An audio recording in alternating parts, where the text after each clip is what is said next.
وعن أبي بكرة قال خرجت مع النبي صلى الله عليه وسلم في صلاة الصبح فكان لا يمر برجل إلا ناداه بالصلاة أو حركه برجله رواه أبو داود.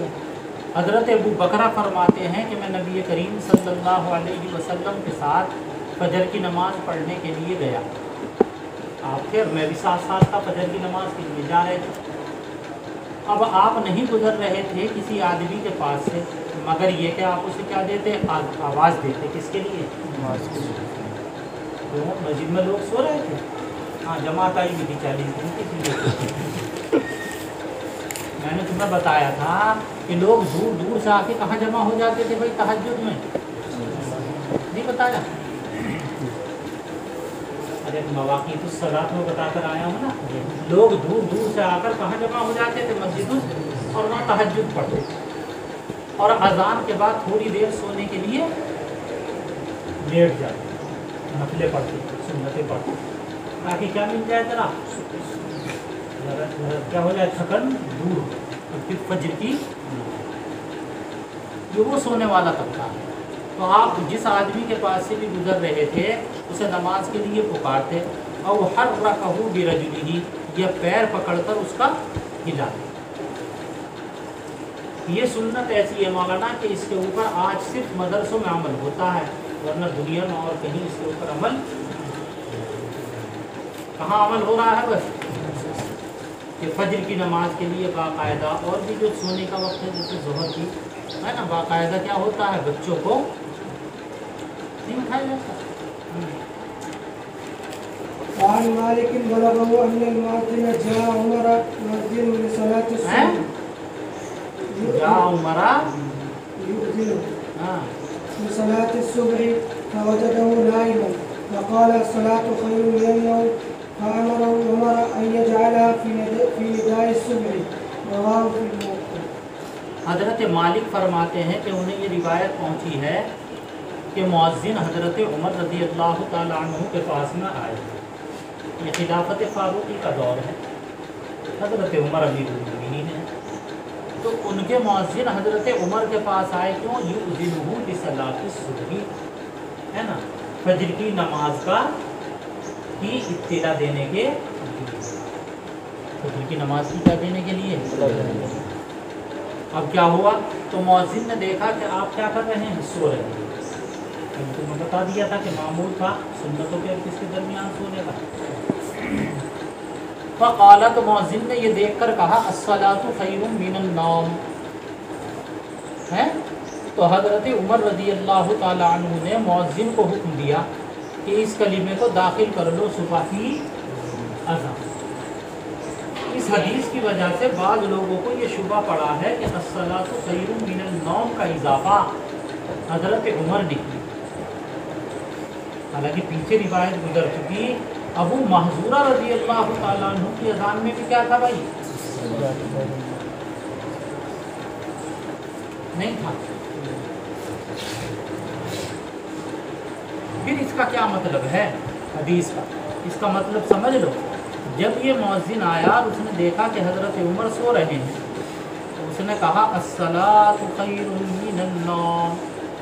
حضرت عمر غصہ ہو کہا کہ تمہیں مؤذن کس نے رکھ لیا؟ ارے یہ جملہ یہاں کہنے کا نہیں ہے، یہ کہاں کا ہے، فجر کی اذان کا ہے، اسے وہیں رکھو. ہر جگہ استعمال